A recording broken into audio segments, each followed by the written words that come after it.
میاں نواز شریف صاحب سے میں نے کہا پہلے غربت کی لکیر میں تھے، اب تو اس کے شہباز سپیڈ جو ہے وہ ایسے نیچے لے کے جا رہی ہے۔ تو میاں نواز شریف صاحب نے مجھے بالکل کانفیڈنس سے بات کی، انہوں نے کہا جی کون سی حکومت، یہ میری حکومت تو نہیں ہے، میری حکومت 2017 ختم ہو گئی تھی، اس کے بعد جو حکومتیں آئیں میں اس کا ذمہ دار تو نہیں ہوں۔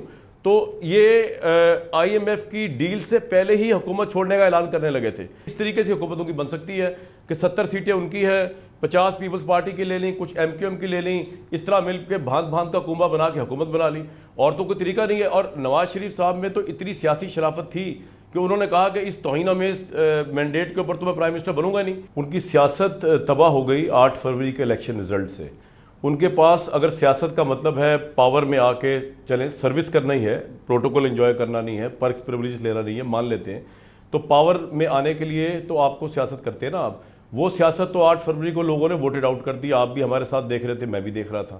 بڑی دلچسپ بات ہے، اور یقیناً نون لیگ نے بظاہر ریاست بچانے کے لیے سیاست اپنی داؤ پہ لگا دی۔ بہت عمدہ موضوع ہے اور اس پہ بات کرنے کے لیے ہم نے دعوت دی ہے۔ ہمیں جوائن کر رہے ہیں جناب کامران شاہد، ہمارا بڑا مقبول پروگرام آن دی فرنٹ کے پریزنٹر ہے اور بہت ہی سیزنڈ پولیٹیکل کامنٹیٹر بھی ہیں۔ بہت بہت شکریہ کامران شاہد صاحب۔ بظاہر یہ لگتا ہے کہ پچھلے الیکشنز کی اور اس سے پہلے 16 مہینے کی جو پاکستان کی سیاست میں جو نئی ڈیولپمنٹ ہوئی ہے وہ یہ کہ نون لیگ نے اپنی سیاست کو قربان کر دیا ہے، اپنی سیاسی پہچان کو قربان کر دیا ہے، اپنے سیاسی بیانیے کو قربان کر دیا ہے اور ریاست کو بچا لیا ہے، یہ ان کا دعویٰ ہے۔ کامران خان صاحب بہت شکریہ، میں ان کے اس دعوے سے ایگری نہیں کرتا۔ ان کی سیاست تباہ ہو گئی 8 فروری کے الیکشن رزلٹ سے۔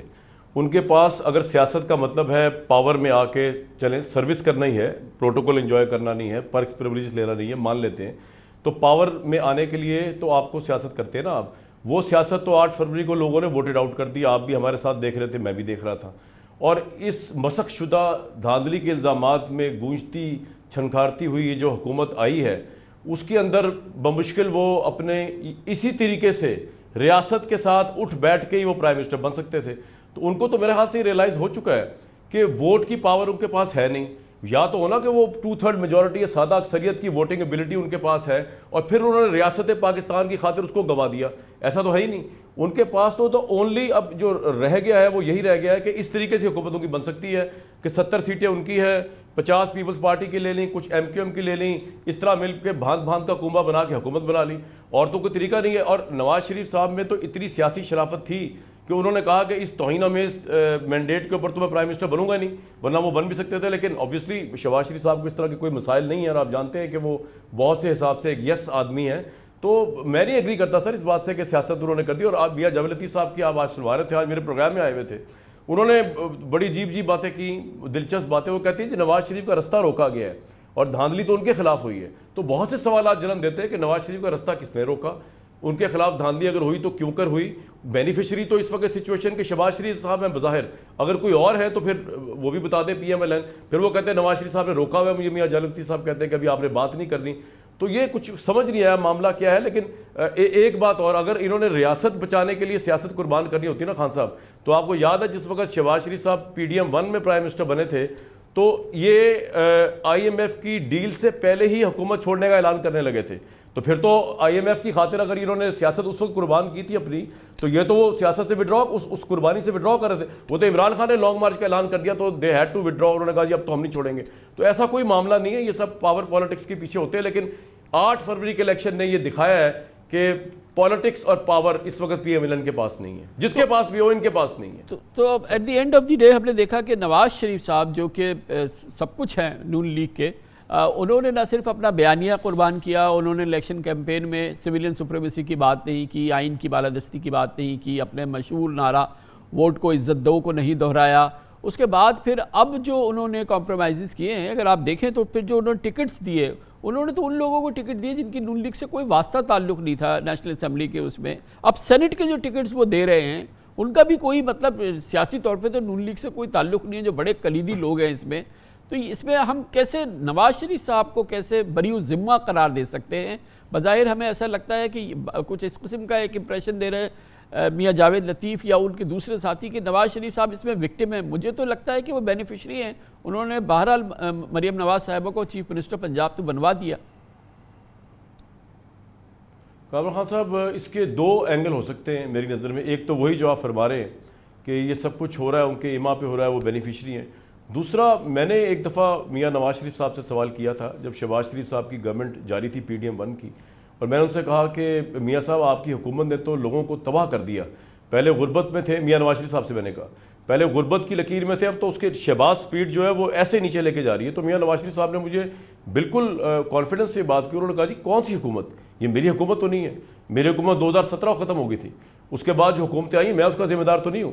تو کہنے کا مطلب ہے آپ جو پرسپیکٹو دے رہے ہیں وہ بھی ایک پرسپیکٹو ہے, ایک میاں نواز شریف صاحب کا پرسپیکٹو بھی ہے.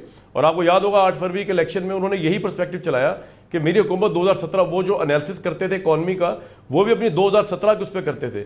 اب یہ عوام نے فیصلہ کرنا ہے کہ وہ نواز شریف صاحب کے کس پرسپیکٹو کو مانیں گے. اور جہاں تک سیٹوں کی بات ہے تو خان صاحب آپ کو پتہ ہی ہے کہ وہ عمران خان صاحب ہوں یا نواز شریف صاحب ہوں, اس میں بہت سے بیک گراؤنڈ بھی ہوتا ہے جس کی وجہ سے آپ کو کچھ لوگوں کو لینا پڑتا ہے, آپ نہیں بھی چاہ رہے ہوتے آپ کو لینا پڑتا ہے.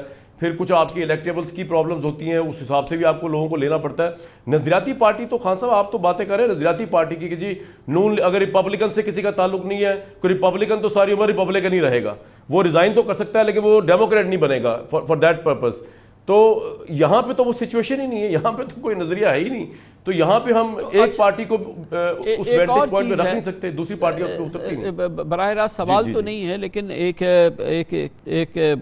کامنٹ ہے کہ اب تو یہ بات بھی طے ہو گئی نا کہ آپ جتنی بھی عوام کی خدمت کر لیں یا نہ کر لیں, آپ کچھ بھی کر لیں, تو اب یہ نظریے کا یا مقبولیت کا تو ووٹ ہے نہیں, ووٹ تو مل جائے گا at the end of the day, اس کی پرواہ نہ کریں, صرف وقت گزارا کر لیں وہ کافی ہے. اور ابھی نون لیگ آئی تھنک یہ پہچان چکی ہے کہ اب اس چیز ووٹ سے تو کوئی تعلق نہیں ہوگا آئندہ الیکشن کا, نہ اب گزشتہ الیکشن تھا نہ اس سے پہلے والے الیکشن کا تھا. تو پاکستان میں یہ قصہ تو تمام ہو گیا کہ مقبولیت کا ووٹ.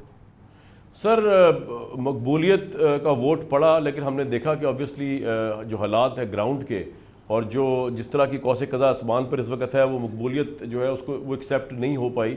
تو اس لیے اتنے برے حالات میں شہباز شریف صاحب کو پرائم منسٹر بنایا گیا. مطلب آپ سوچیں نا کہ یہ اتنے برے حالات ہیں کہ اس میں شاید کامران خان صاحب آپ کو کہا جاتا تو آپ پرائم منسٹر بننا قبول نہ کرتے, یا فار دیٹ پرپز آپ کسی ادارے کی سربراہی بھی قبول نہ کرتے اگر جن حالات میں شہباز شریف صاحب یعنی ارسا کا چیئرمین تو وہ لگا نہیں سکتے, وہ اس کے لیے ان کو سندھ کے وزیر اعلیٰ کی اپروول کی ضرورت ہے.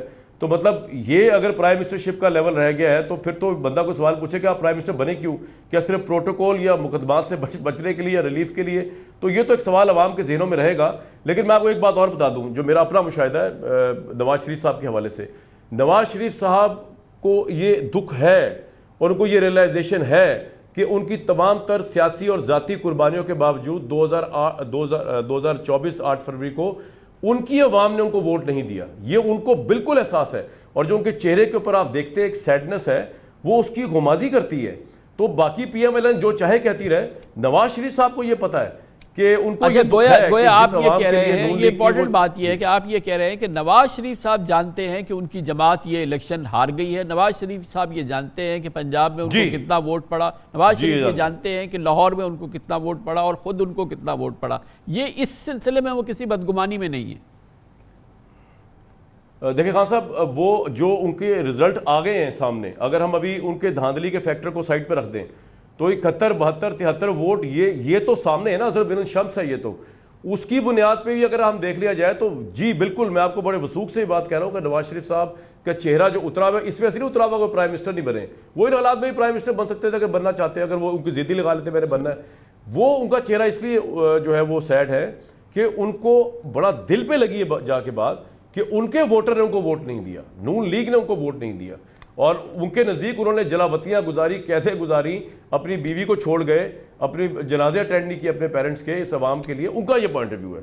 تو ان کو ووٹ نہیں پڑا. اب نون لیگ بھلے کچھ بھی کہتی رہے, ان کا یہی غم ہے, جینون غم ہے. تھینک یو سو مچ. جناب کامران شاہد ہمارے ساتھ موجود تھے. کمرشل بریک, اس کے بعد ذکر کریں گے الیکشن ہو, سیاست ہو, بظاہر تو اس کا مقصد یہ ہے